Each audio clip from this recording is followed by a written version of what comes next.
Hola, muy buenos días. Mi nombre es José Fernando Torres. Soy el director de la Cátedra Internacional de Innovación para la Justicia de la Escuela Nacional de la Judicatura y quiero darle las gracias a la Universidad de APEC por invitarme a este evento tan importante y hablar específicamente sobre la inteligencia artificial y la administración de justicia. Yo fui profesor visitante del Laboratorio de Diseño y Derecho de la Universidad de Stanford y bastantes de las cosas que les voy a mostrar hacen parte como del trabajo que sigo haciendo con ellos. Hoy vamos a hablar de tres cosas bien específicas. La primera es ver qué podemos hacer con inteligencia artificial generativa. No voy a entrar en el trasfondo, en aspectos éticos, sino quiero que sea muy práctico y que entendamos qué podemos hacer. La segunda cosa que vamos a hablar es para qué la podemos usar en la justicia. Y el tercer punto, cómo podemos desplegar la inteligencia artificial generativa en la justicia. Esas son las tres cosas que vamos a cubrir hoy. Entonces empecemos. ¿Qué podemos hacer con inteligencia artificial generativa? Podemos hacer básicamente cinco cosas. Esta es la primera: generar texto, código, imágenes o video. Yo creo que varios de ustedes han visto lo que uno puede hacer tal vez con ChatGPT, y hay otras herramientas como por ejemplo Copy AI que a uno le ayudan a hacer blogs, a uno le ayudan a hacer posts en redes sociales. Está Adobe Firefly, que es para la creación de imágenes, incluso de video. Hay otras herramientas que a uno le hacen páginas web con las instrucciones que uno les dé automáticamente. O incluso como el Copilot de GitHub, que le ayuda a uno a escribir código. Este es el primer caso de uso, es básicamente generar contenido de distintos tipos. La segunda cosa que podemos hacer con la inteligencia artificial generativa es procesar o sintetizar texto, código, imágenes o video.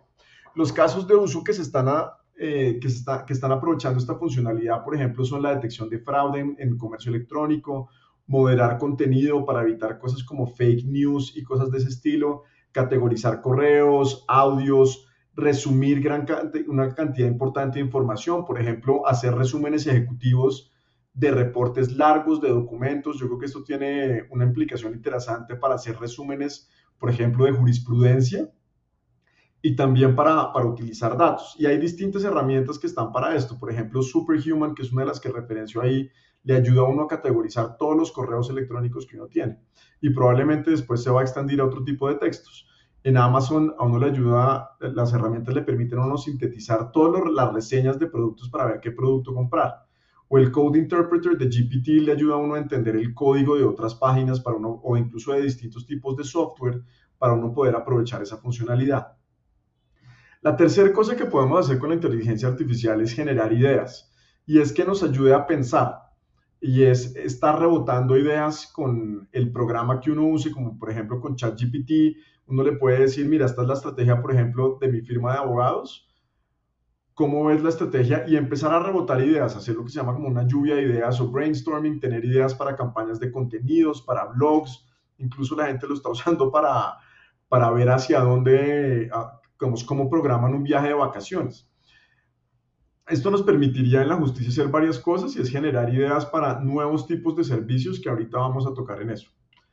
La cuarta cosa que podemos hacer con inteligencia artificial es completar tareas. Podemos tener asistentes personales que nos ayuden con, por ejemplo, el agendamiento de citas. Podemos tener asistentes funcionales que nos den ayuda en verticales muy concretas como en mercadeo, en ventas, asistentes en apps, por ejemplo, un asistente en Google Sheets o en Microsoft Excel que nos ayude a completar distintos tipos de tareas.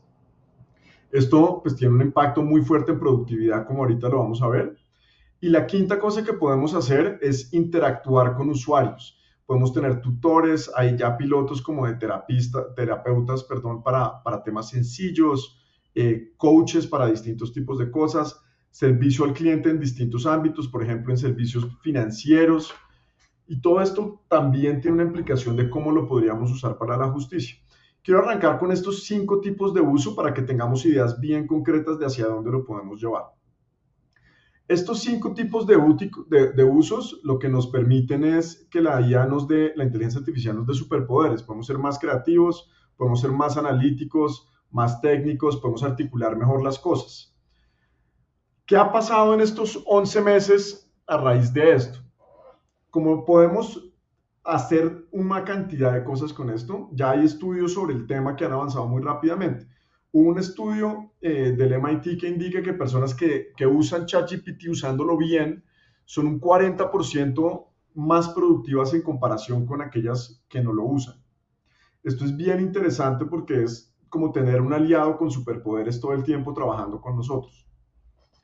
El impacto en el trabajo de conocimiento empieza a verse. Esto es un estudio que se hizo, por ejemplo, para consultorías tipo Deloitte, McKinsey, donde miran como la calidad del promedio de tareas completadas por los consultores que usan inteligencia artificial versus los que no usan. Y los que usan tienen un incremento en la calidad de su trabajo en 18 tareas que midieron en el estudio. Lo que les digo es como tener superpoderes. Y lo que se está viendo es que eventualmente va a haber como una especie como de clase y se va a separar las personas en las que realmente usan inteligencia artificial para mejorar en todas sus tareas versus los que no. Hoy acá vemos la distribución de habilidades de personas que no usan inteligencia artificial y pues es una distribución tradicional, gente que tiene bajas habilidades y gente que tiene muy alta. ¿Qué es lo que va a pasar? Que las personas que usen, va a haber una diferencia muy grande por el aumento en productividad entre las personas que sí usen herramientas de inteligencia artificial generativa y básicamente vamos a tener una brecha muy grande entre los que no la usan y entre los que sí la usan. Y finalmente lo que debería pasar es que todo el mundo ojalá adapte la tecnología y tengamos muchas más habilidades. ¿Por qué pasa esto? Entonces imagínense un compañero de equipo que está entrenado con toda la información de Internet, que aprende increíblemente rápido, que es muy lógico, basado en datos y sin emociones, que puede moverse a través de dominios. Por ejemplo, no tiene que ser solamente abogado, también puede saber de números, puede saber de datos, de estadística, analítico y creativo, sobre todo que no se cansa ni se aburre, que esto es bien importante, tiene una capacidad de trabajo más grande que la nuestra. De todas formas, estamos en la etapa temprana. Muchos expertos comparan el ChatGPT de hoy, por ejemplo, o el estado de la inteligencia artificial generativa con el iPhone del 2007. Pero ya sabemos el iPhone del 2023 cómo está y eso nos da una buena idea de esto hacia dónde puede evolucionar. De todas formas, como estamos en la etapa temprana, no podemos pretender que todo lo que hace la inteligencia artificial generativa es perfecto. Hay veces comete errores, tiene lo que se llaman como alucinaciones cuando da respuestas sin tener como datos o estar basado en algo. Un día puede tener muy buen rendimiento y otro no, y todo esto hay que tenerlo en cuenta para lo que vamos a ver más adelante. Entonces, ¿cómo podemos usar esto en la justicia si ya sabemos que nos puede dar superpoderes? Hay tres formas o tres modos de operar con inteligencia artificial generativa. El primero es que podemos optimizar muchas de las tareas y es hacer que los esfuerzos internos sean mucho más eficientes. La segunda es mejorar tu producto o servicio. Y la tercera es transformar y es crear una nueva línea de productos o de servicios. Y yo creo que hay grandes posibilidades para la justicia. Primero hablemos de lo que podemos hacer para la optimización y es básicamente mejorar la productividad de todas las personas que trabajan en la administración de justicia. Y hay tres facetas que podemos pensar que tiene la inteligencia artificial que nos pueden ayudar. La primera es como una faceta de asistente que hace trabajo de rutina. La segunda es una faceta como de estratega y es alguien que nos ayuda a pensar. Y la tercera es una faceta como de creador y es que nos puede ayudar a redactar primeros borradores de una cantidad de cosas. La faceta de asistente, por ejemplo, nos puede ayudar a tomar notas, a preparar reuniones, a resumir datos cualitativos o cuantitativos, limpiar datos, compilar informes de investigación, revisar documentos, organizar ventaja de entrada.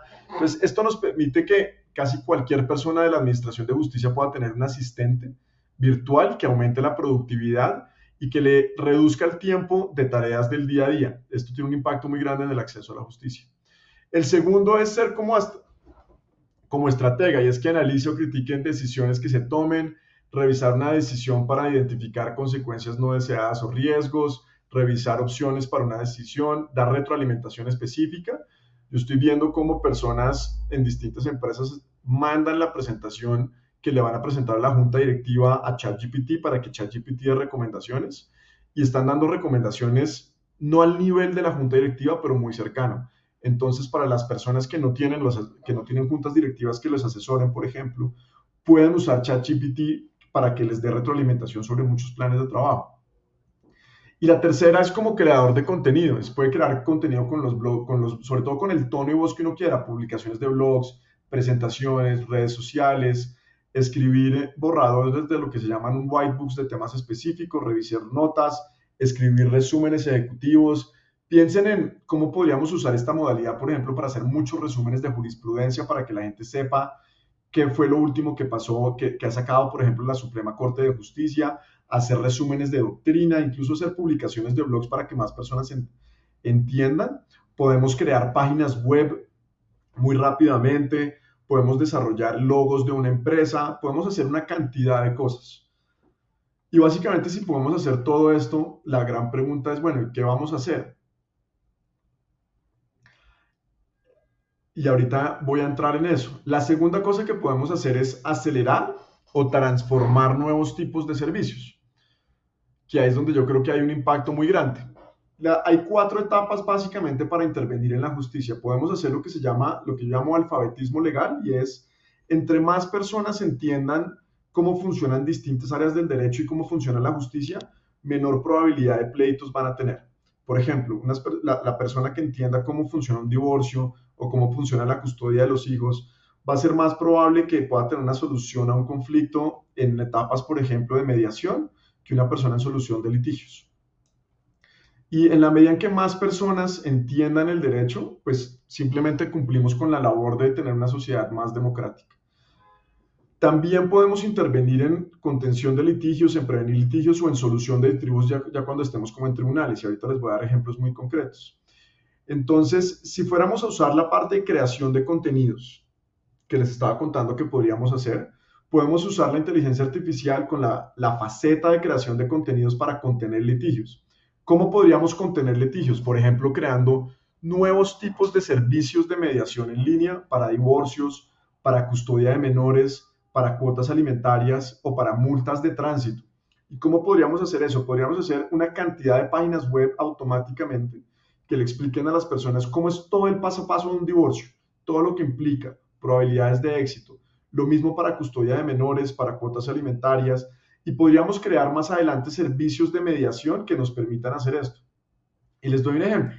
En Australia hay un servicio que se llama Amica, que es de solución de diferencias en líneas para divorcios. Es mediación en línea básicamente. Y está usando inteligencia artificial para 2 cosas. La primera es como creación de contenido. Guías que le cuenten a la gente cómo funciona el divorcio, cuál es el paso a paso, qué tienen que saber, cómo funciona la separación de bienes, qué tanto se puede demorar, todo ese tipo de cosas. La faceta de creadora de contenidos que les contaba. Y también usa la faceta que les comentaba de estratega para ayudarle a la gente a pensar en cómo pueden repartir el dinero o digamos los bienes patrimoniales de la pareja. Acá, por ejemplo, en esta pantalla está la parte de finanzas dentro de toda la funcionalidad del app que le ayuda a las personas a pensar en cómo puede ser mejor la separación de bienes. Esta es la faceta de estratega que les comentaba. Esto puede tener un aumento gigante en el acceso a la justicia porque imagínense no tener que ir a un juzgado y poder hacer esto desde la casa. El tiempo que se pueden ahorrar las personas al no tener que ir a una audiencia, por ejemplo, y que se pueda hacer de forma asincrónica. Muchas personas trabajan, puede que no les den permiso para ir al juzgado, pueden hacerlo en la noche o pueden madrugar o a la hora del almuerzo cuando tengan tiempo libre, pueden entrar a este tipo de servicios y ver cómo pueden, por ejemplo, divorciarse vía una página, vía una aplicación, o resolver el problema de custodia de los hijos o fijar una cuota alimentaria, todo con la ayuda de estas 2 facetas de inteligencia artificial. La de estratega, que te ayuda a tomar decisiones, sobre todo para las personas que no tienen acceso a un abogado, que es muy importante. Muchas personas no tienen acceso por costos, por la dificultad a veces de entender si el abogado que uno va a contratar es bueno o malo, si uno no está referenciado, uno nunca se mete a Google y contrata a la primera persona que uno ve. Y la otra es para que uno lo ayuden a tomar mejores decisiones. En British Columbia, por ejemplo, en Canadá, arrancaron un piloto de solución de diferencias en línea que resolvió 14,000 casos en 7 meses. Y en ese momento apenas estábamos, esto es del 2018, en las fases más tempranas de inteligencia artificial. Hoy han dado avances enormes y resuelven todos los casos que sean de $5,000 o menos, que eso en nuestros países, yo soy de Colombia, en Latinoamérica eso no es menor, para nada, y están resolviendo casos muy rápido a una velocidad que no hubieran podido sin tener que contratar más jueces, lo que hace que haya un ahorro en recursos muy significativo. Lo que les hablaba también, la otra faceta es podemos usarlo para mejorar el alfabetismo legal de las personas. Muchas personas llegan a un juzgado y no saben cómo navegarlo, no saben dónde tienen que ir, qué papeles tienen que llevar, cómo funciona el trámite, cuánto se demora. Entonces tienen que ir a preguntarle a las personas que trabajan en los juzgados a que les den explicaciones. Tenemos un límite de personas que pueden hacer eso. Pero en cambio podemos crear 1,000 o 10,000 o 1,000,000 de páginas web informativas con poquitos recursos con el uso de la inteligencia artificial generativa en la fase de creación de contenido. Y también podemos crear chatbots que expliquen cómo funciona la justicia, a qué juzgado debería ir, dónde queda mi juzgado, qué papeles debería llevar, qué cosas debería preguntarle incluso al abogado. Y con eso hacerle más fácil la vida a las personas que quieren acceder a un tribunal. ¿Cómo deberíamos desplegar y cómo deberíamos pensar el despliegue de estas cosas? Y es usar la teoría de Clayton Christensen de lo que él llama innovación disruptiva creadora de mercados. Y él lo que dice es, una innovación que cree mercados transforman productos y servicios complejos y costosos en productos sencillos y asequibles, logrando que las personas que antes no podían consumir, ahora sí puedan hacerlo. Entonces, si creamos productos que ayuden a que las personas puedan consumir servicios de justicia, como los de divorcios, por ejemplo, que les contaba, o incluso páginas web informativas, esto nos crea y aumenta la cantidad de personas que pueden acceder a los servicios de justicia. Esto es muy distinto como al típico caso de uso que la gente tiene en la cabeza, que es optimización, por ejemplo, de creación de sentencias. Muchas personas dicen, no, ahora con la inteligencia artificial los robots van a poder hacer una sentencia. Puede que sí, puede que no. Pero a mí me parece que ese no es el caso de uso más importante. El caso de uso es ver por qué las personas no están accediendo a información o a servicios y cómo podemos usar la inteligencia artificial generativa para crear nuevos tipos de servicios que suplan ese tipo de necesidades, como pasó, por ejemplo, con Khan Academy para la educación en matemáticas, que lo que hizo fue que las personas que ya tenían acceso a un profesor, que son las del mercado A, pues no tenían que usarlo. Pero lo que yo llamo el mercado B y el mercado C pudieron acceder a servicios educativos de matemáticas vía Khan Academy, que es un producto muy sencillo que aumenta la alfabetización, en este caso de matemáticas. Podemos usar la misma lógica con inteligencia artificial generativa para que las personas que no tienen acceso a una cantidad de información y de servicios legales puedan hacerlo, sobre todo de una forma que cueste muy pocos recursos. Así se han hecho en servicios financieros, por ejemplo, como el caso de M-Pesa en Kenia, donde todo el lente del despliegue tecnológico fue cómo hacemos que las personas que no tienen acceso tengan acceso, y esto va muy en línea con las prioridades del Poder Judicial, que es una de ellas es 100% acceso. Hoy con la inteligencia artificial generativa podemos avanzar fuertemente en lograr que más personas tengan acceso a la información y a servicios.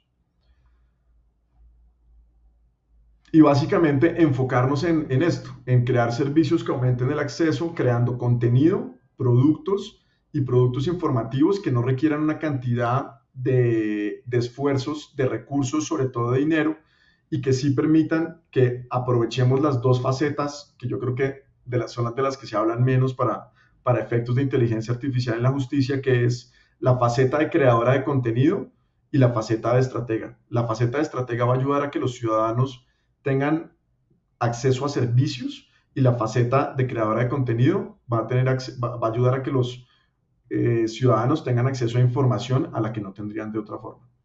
Y con esto quiero concluir, así pienso que deberíamos pensar la inteligencia artificial generativa para la administración de justicia. Yo soy José Torres del Laboratorio de Innovación para la Justicia de la Escuela Nacional de la Judicatura, República Dominicana. Muchas gracias a PEP por la invitación y un gran saludo a todos los asistentes.